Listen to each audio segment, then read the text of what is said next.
بسم اللہ الرحمن الرحیم۔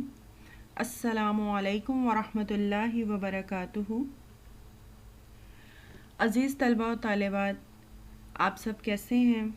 اللہ تعالیٰ سے دعا ہے کہ اللہ تعالیٰ ہم سب کو ایمان اور صحت کی بہترین حالت میں رکھے، آمین۔ جماعت نہم، جیسا کہ آپ جانتے ہیں آج تاریخ ہے 4 جون 2021 اور دن جمعۃ المبارک، اور وقت ہوا ہے پیارے بچوں آپ لوگوں کے اسلامیت لازمی کے سبق کا۔ اسلامیت لازمی عنوان سورۃ الانفال، سبق الدرس الثانی حصہ بے۔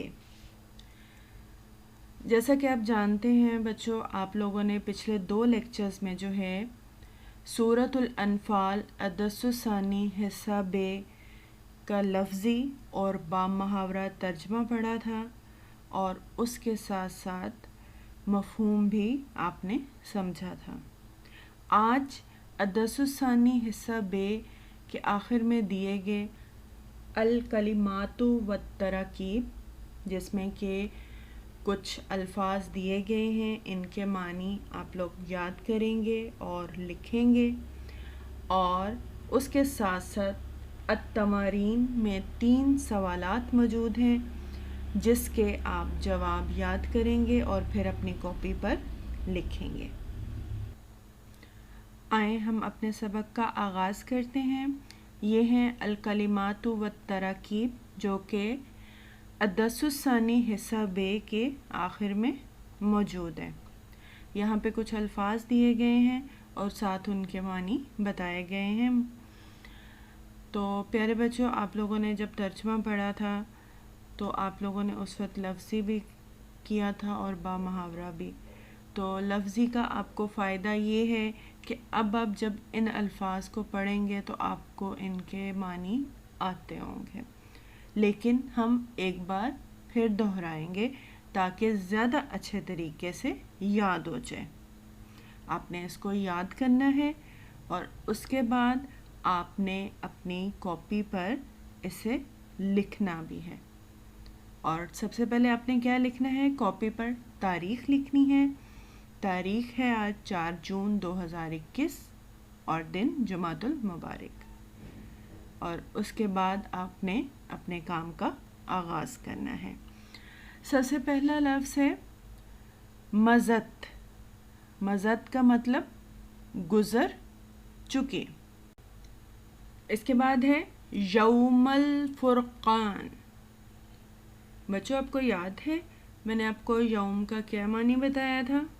جی جلدی سے یاد کیجئے۔ یاد آ گیا آپ کو؟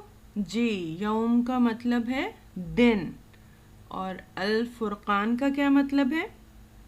حق و باطل میں فرق کرنے والا۔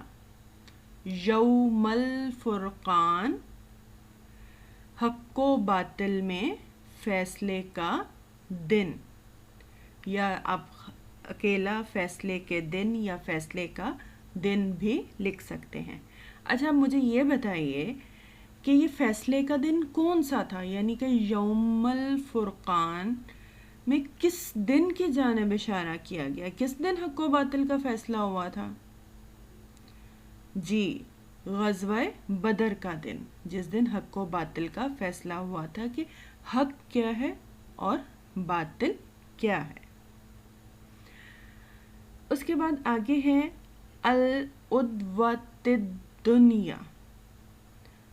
العدوہ، اس کا معنی ہے کنارہ یا جانب۔ العدوہ کنارہ یا جانب، دنیا قریب، نزدیک۔ العدوۃ الدنیا، اس کا کیا معنی ہوا؟ قریب کا کنارہ، یا وادی کے اس جانب، یا وادی کے اس کنارے، یعنی قریب کا کنارہ، وادی کے اس جانب، وادی کے